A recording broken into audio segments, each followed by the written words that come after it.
Exposé de la matinée, ça va être Jean-Guy Nocanson, qui va nous parler justement des déchets.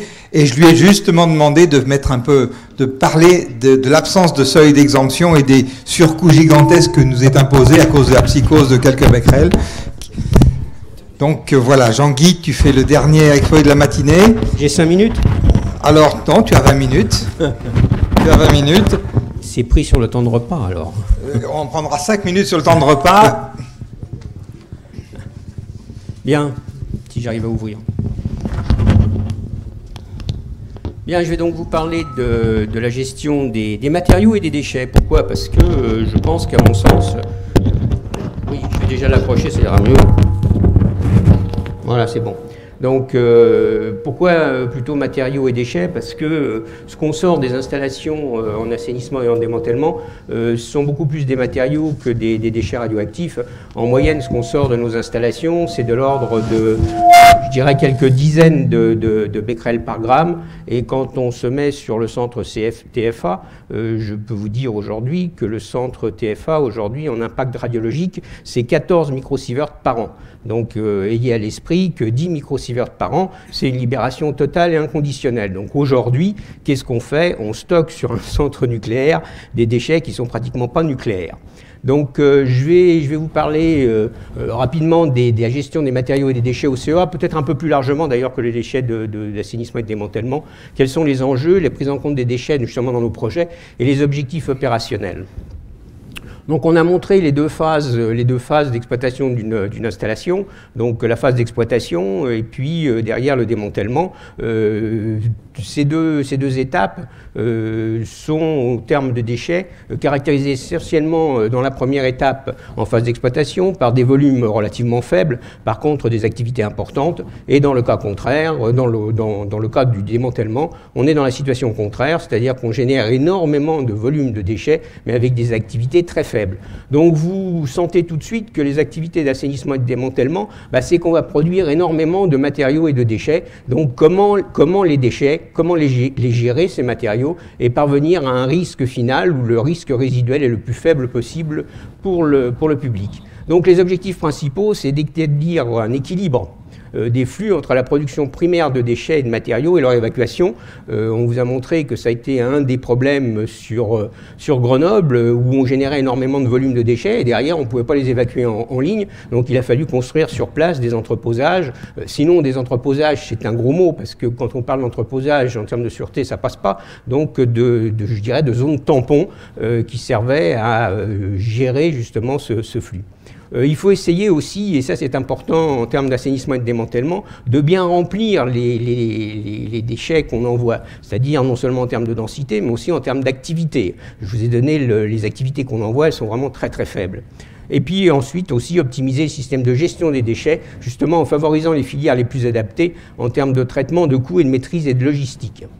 Donc on a une réglementation, on a un cadre, donc la loi TSN, vous avez des éléments qui vous permettent d'y aller avec les guides pour les professionnels, donc 2 guides, le guide 6 et le guide 14, qui sont relatifs aux procédures réglementaires justement sur les installations, sur le démantèlement, et le guide 14 donc sur les méthodologies d'assainissement complets acceptables du point de vue de la sûreté. Donc on va immédiatement sur un problème qui est essentiellement de la responsabilité de l'exploitant nucléaire, c'est le zonage déchets. Souvent, l'exploitant nucléaire a une fâcheuse tendance à zoner son installation. Je parle du zonage déchets-démantèlement. Vous avez un zonage déchets pendant la phase d'exploitation et un zonage déchets pendant la phase de démantèlement.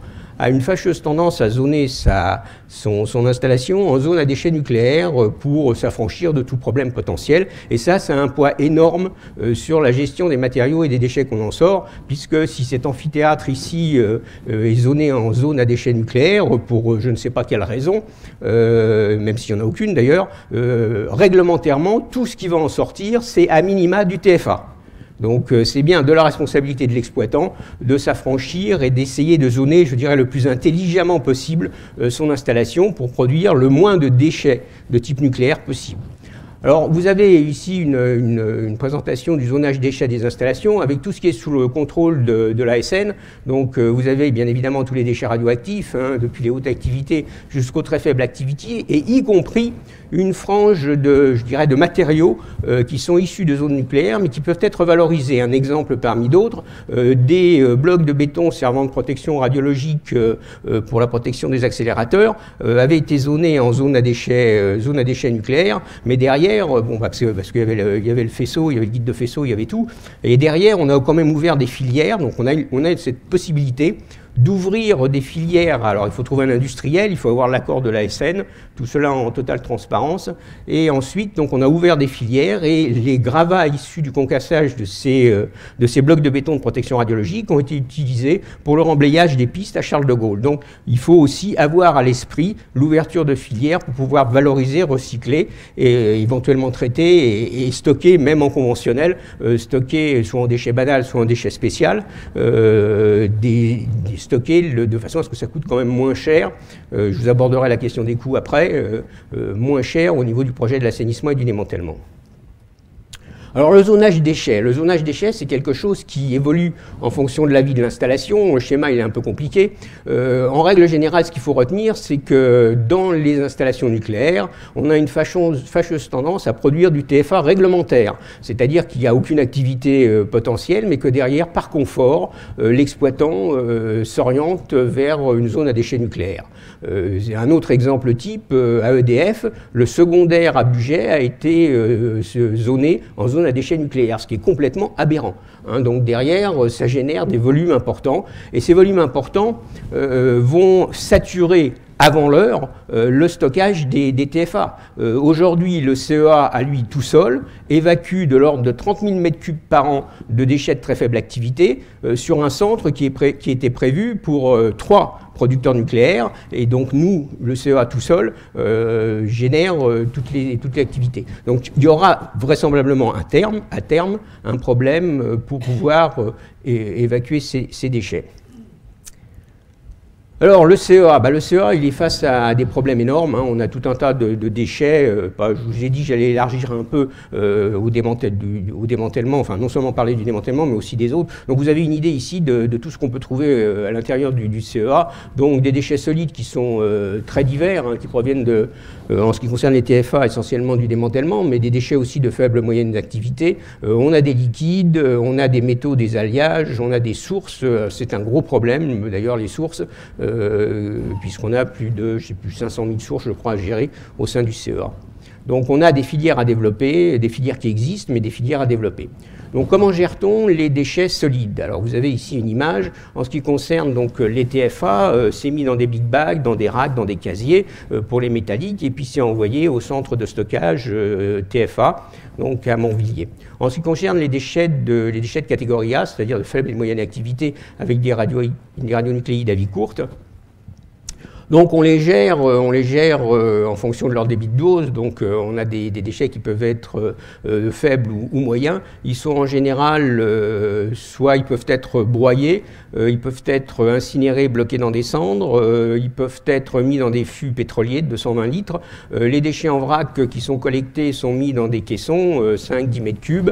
Les moyennement ingrédients vont dans des blocs pré-bétonnés, et tout ça, ça part dans une filière qui existe. Ça part au CSA, au centre de stockage de l'Aube, donc à Landrin. Puis on a des déchets aussi en exploitation, moins en démantèlement, mais ça peut arriver. On a des déchets de catégorie B, donc des déchets à vie longue. À ce moment-là, ils sont gérés antérieurement, ils étaient gérés dans des fûts de 870 litres. Aujourd'hui, on est passé à des fûts de 500 litres en ce qui concerne le CEA. Et aujourd'hui, ces déchets sont entreposés, puisqu'ils iront, soit ce seront des déchets de faible activité, mais à vie longue, ils iront en stockage vraisemblablement profond. Enfin, tout ça, ça se discute en ce moment. Et puis les hautes activités iront sûrement au stockage profond. Tout ce dont on est sûr, c'est que tout ce qui ne peut pas, enfin c'est dans le code de l'environnement, tout ce qui ne peut pas aller en surface ira au profond. hein, donc le législateur, il sait faire les textes. Hein. Donc c'est pas non plus le même coût. Hein. On en parlera aussi tout à l'heure. Donc les filières génériques de traitement des liquides, on a des liquides de faible, de moyenne activité, bêta-gamma, donc tout ça c'est évaporé, cimenté, enrobé et ça part au stockage. On a des moyennes activités mais avec un peu d'alpha, donc on peut coprécipiter, filtrer au bitume. Il y avait le CSA, mais il y a aussi le IP à Marcoule. Donc tout ça on les met en entreposage parce que y a trop d'alpha dedans et que finalement ça ne peut pas aller directement au CSA. Et puis en plus, le CSA, l'Andra aujourd'hui, les bitumes, ils n'aiment pas trop. Donc ils disent, oh là là, le bitume, ça peut s'enflammer et tout. Voilà. Donc on a aussi des problèmes sur ce type de déchets. Et là, ici, à Marcoule, on en a 60 000 à gérer. Hein, donc on pensait qu'on en avait la moitié qui pourrait peut-être partir en surface. Mais bon, c'est pas aussi évident que ça. Et puis les THA, donc là, c'est clair, hein, c'est de la vitrif, c'est les verres, ou les déchets technologiques fortement irradiants. Donc ça part en entreposage. Et puis ça ira au stockage profond. Aujourd'hui, je vous l'ai dit dans les cours de présentation, ça a été conforté par un certain nombre de présentations antérieurement. Donc le coût des déchets dans un démantèlement, ça peut représenter de l'ordre à 30 à 70% du coût du projet. Le flux des déchets aujourd'hui représente 80% du flux total pour certaines filières, donc c'est énorme. Hein. Si on prend aujourd'hui, appliqué à Grenoble, le fait de vouloir réhabiliter le site avec 0 becquerel, ça va faire une noria de camions relativement impressionnante. Hein. Donc derrière, il faut vraiment se poser les bonnes questions et voir où est la coupure, puisqu'en France, on n'a pas de seuil d'exemption. Donc derrière, il faut quand même être raisonnable. Et raisonnable, sans vouloir faire de caricature, souvent ça se passe au niveau de la base, au niveau où on produit le déchet. Parce que souvent, les gens ont aussi l'impression que de faire monter les choses en mayonnaise, c'est mieux que de le gérer soi-même, hein, c'est-à-dire de le gérer intelligemment. Alors, je n'ai pas employé le mot dilution, parce que c'est un gros mot, mais on peut parler de fongibilité. On peut gérer nos matériaux et nos déchets de façon intelligente. Et puis derrière, on essaye toujours de se battre. Tous les pays au monde ont un seuil de libération. Alors il y a des pays qui sont plus intelligents que d'autres. Vous avez l'Espagne, par exemple, qui a un seuil d'exemption avec une obligation légale, puisqu'il y a un décret royal, aux industriels de reprendre les déchets qui sont exemptés ou libérés des sites nucléaires. Donc en France, est-ce qu'on disposera d'un seuil? Moi, je ne suis pas franchement certain qu'on y arrivera. Pourquoi? Parce que c'est le politique. Et le politique, il devra dire si un becquerel par gramme, ou je ne sais pas combien, ou 0,4 en bêta-gamma, c'est sans problème pour la santé. Donc derrière, ça posera un problème. Et les politiques aujourd'hui, y compris même maintenant, il n'y a qu'à voir Madame Aubry, ils ont toujours en mémoire les histoires de sang contaminé. Hein. Donc je ne suis pas, moi, certain qu'on ira un jour vers un seuil de libération. Ça veut dire que c'est au sein de nos établissements qu'on doit se débrouiller pour gérer ça de façon intelligente. Alors la tarification des exutoires, c'est au volume. Hein, avant c'était pour les TFA c'était au poids, mais c'est passé après au volume. Donc en général maintenant c'est toujours au volume, avec des tarifs incitatifs en fonction de la densité, donc du taux de remplissage des colis qu'on y met. Alors là aussi, il faut parler du coût. Le coût de l'Andra, vous les avez là, hein, c'est ce que c'est les coûts d'exploitation et éventuellement les coûts générés pour un nouveau centre plus tard. Mais ce qu'il faut bien avoir à l'esprit, c'est que ce coût, il est multiplié par un facteur 3 par les exploitants. Donc si on veut faire des économies, c'est bien chez nous que ça se passe. C'est pas à l'extérieur. Donc là aussi, c'est quelque chose de très important. Et vous avez les ordres de grandeur, donc des coûts de stockage pour les TFA jusqu'aux déchets C. Donc les déchets C, il y a des points d'interrogation parce qu'on ne sait pas où ça va. Donc on est entre 1 million et je ne sais pas quoi d'euros par mètre cube. Donc ça sera vraisemblablement très cher. Où se situent les risques quand on gère les matériaux et les déchets?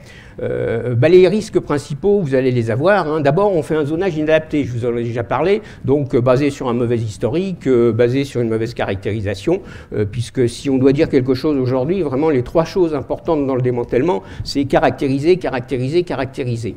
Et puis derrière, il y a aussi le confort. Hein. L'exploitant, il peut très bien, parce que c'est plus facile, dire bon bah voilà, moi je zone comme ça. Donc ça génère des surcoûts importants. Vous avez le foisonnement. Le foisonnement aussi, quand vous coupez quelque chose en plusieurs morceaux, en volume, vous en faites beaucoup, beaucoup plus. Hein. C'est toujours le facteur pi. Il est magique, celui-là. Donc ça aussi, ça génère des surcoûts. Vous avez aussi le fait que vous surclassez vos déchets. C'est-à-dire que vous n'êtes pas sûr, vous avez du TFA, mais vous voulez être tranquille, vous ne voulez pas avoir de problème, hop, vous le mettez en déchet A. Hein. Donc derrière, ça va vous générer quand même des surcoûts. Et puis, on arrive justement à ce surclassement des déchets. Donc, tous ces risques sont aussi liés au fait qu'au-dessus de vous, vous avez l'épée de Damoclès de l'ANDRA, qui est en situation d'aller vous contrôler, bien évidemment, puisque ce que vous devez envoyer, ça doit être forcément conforme à ce que vous avez prévu, et des fois, ils trouvent des choses qui ne sont pas prévues, donc ils ne sont pas contents, et vous pouvez avoir à ce moment-là des non-conformités. Alors, si vous avez des en termes de qualité, hein, et si vous avez plusieurs fois des non-conformités, vous pouvez aller à la suspension de votre agrément. Et là, vous êtes vraiment très mal, parce que vous risquez de mourir par occlusion. Donc, on doit avoir des solutions, et apporter des solutions. Et ces solutions, moi je passe par le partenariat, comme l'a dit Frédéric, par le partenariat contractuel avec les industriels pour justement voir avec ces gens qui travaillent sur nos installations, justement de quelle manière on peut avoir des solutions incitatives pour avoir une bonne gestion. Quelles sont les non-conformités? Alors les non-conformités sont diverses et variées, hein, non-respect de procédure, non-respect de spécification, pas de traçabilité, présence d'objets interdits, je ne citerai personne ici, des non-conformités récurrentes qui peuvent entraîner une suspension d'agrément. Donc ça, c'est pas nouveau, hein. Déjà dans les années 90, on avait montré que dans des fûts CEA, les gens envoyaient des liquides, donc ce qui est fortement prohibé par l'ANDRA. Dans les risques, on a aussi l'inventaire et des programmations erronées, donc là aussi ça génère des surcoûts, ça peut générer des suspensions de prise en charge et surtout ça peut vous bloquer à terme parce que vous obérez des volumes qui pourraient être utilisés par nos petits camarades, à savoir EDF et Areva. C'est pour ça d'ailleurs qu'il y a un groupe des producteurs qui se réunit une fois par mois et concernant les déchets de catégorie A et les déchets de très faible activité et qui prévoit sur plusieurs mois les évolutions d'envoi à l'ANDRA, et quelqu'un peut être en avance par rapport à d'autres, donc à ce moment-là, il y a des compensations qui s'effectuent. Vous avez aussi l'étude des flux de déchets par filière. Donc là, aussi, on peut avoir à l'esprit de mettre en place des plans d'action qui visent à avoir une analyse globale des flux de gestion et des priorités dans les programmes. C'est ce qui s'est passé notamment au CEA, où il a fallu, à un moment donné, quand même, d'abord à EDF dans le passé sur L4, où on avait 750 conteneurs qui se promenaient et la SN trouvait que c'était pas bien. Donc il y a des priorités qui peuvent être affectées. Ça a été le cas notamment sur Grenoble, où Grenoble avait été nommé prioritaire pour l'évacuation des déchets. Donc, quels sont aussi les objectifs opérationnels des industriels? Donc, là aussi, c'est très important. Les gens qui produisent les matériaux et les déchets sur nos centres, ce ne sont pas des agents CEA. Ce sont des gens sous contrat. Les sociétés sous contrat, il faut qu'elles vivent. Donc, si on veut les inciter, si on veut les inciter, oui, il faut qu'il y ait derrière une carotte. Et la carotte, c'est forcément en termes contractuels de l'argent. Donc, trouver des contrats qui soient incitatifs pour que cette gestion soit optimale. Donc minimiser les volumes de déchets radioactifs produits, éviter d'envoyer des tronçons de ventilation posés tels que directement dans un fût de 200 litres, parce qu'à ce moment-là, vous coupez un tronçon, mais la densité apparente, elle est vraiment très faible.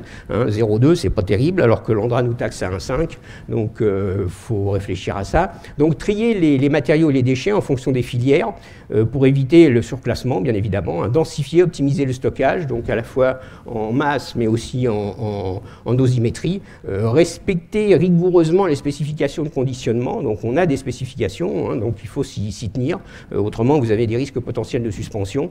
Réaliser et tenir à jour, bien évidemment, des inventaires courants et prévisionnels de production par filière.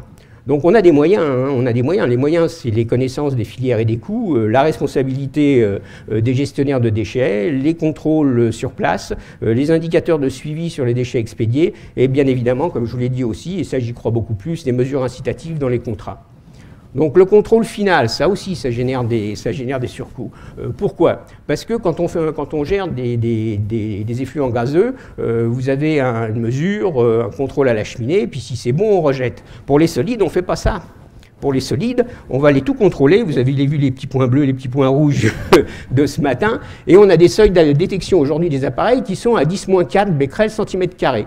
Donc on peut même descendre plus que ça. Hein. Donc derrière, quand un SPR ou n'importe qui vous fait un contrôle, si la mesure qu'il fait est inférieure au seuil de détection de son appareil, il ne va pas vous mettre 0. Il va vous mettre le seuil de détection. Et derrière, vous allez sommer du becquerel virtuel. Et ce becquerel virtuel, probablement, il vous empêchera de pouvoir déclasser complètement cette installation. Là, je crois qu'il y a aussi des choses à faire et à prêcher. Alors, d'aucuns l'ont fait. Hein. Moi, quand on a démantelé AT1 à La Hague, j'ai eu ce problème. Donc, on restait ICPE. Hein, donc, on n'était pas très contents. Donc, derrière, j'avais été voir le directeur du centre. J'avais dit, moi, en cas, je m'en fous. Hein, j'ai ici une petite installation, c'est pas un problème. Bon, elle reste ICPE. Mais toi, réfléchis bien, parce que tu as des millions de mètres carrés. Donc, et il a donné l'ordre à son SPR. Quand son SPR mesurait quelque chose, quand c'était inférieur au seuil de détection de l'appareil, il mettait 0. Il ne mettait pas le seuil de détection. Ça, c'est aussi des changements à faire intervenir. Bon, pour les solides, on a les mesures. Bon, sol, mur, plafond, vous avez vu toujours ce qui a été présenté sur Grenoble. Moi, je crois beaucoup à l'utilisation aujourd'hui de méthodes basées sur de la géostatistique. Alors, on voit que ça commence à démarrer gentiment. Pourquoi vouloir tout mesurer? Parce que les mesures, c'est une chose, mais derrière, vous allez faire des prises d'échantillons. Hein, en plus, on ne vous en a pas parlé, des prises d'échantillons. Mais une prise d'échantillon, c'est, quand on l'envoie en laboratoire, c'est 4 000 €. Hein. Donc, quand on en fait 5 000, ça commence à faire des sous. Si on utilise les méthodologies ou de la géostatistique, au lieu d'en faire des milliers, on n'en fera plus que quelques centaines. Donc là, je crois aussi qu'il y a des choses à faire et ça commence à faire un peu son chemin. Donc, ce qu'il faut impérativement, c'est pouvoir arriver à déclasser l'installation et la déclasser non seulement radiologiquement, mais d'un point de vue réglementaire. Donc, éviter de créer de la radioactivité virtuelle. Et en plus, ce phénomène amène une saturation d'une ressource rare qui est, en termes d'économie, jamais prise en compte. Voilà, j'ai fait rapide. Merci de votre attention. Si vous avez des questions, c'est sans problème. Éventuellement une, pour tenir, ça va, c'est bon. Tout était très clair, Jean-Guy. Merci. Merci beaucoup. Alors, ne partez pas.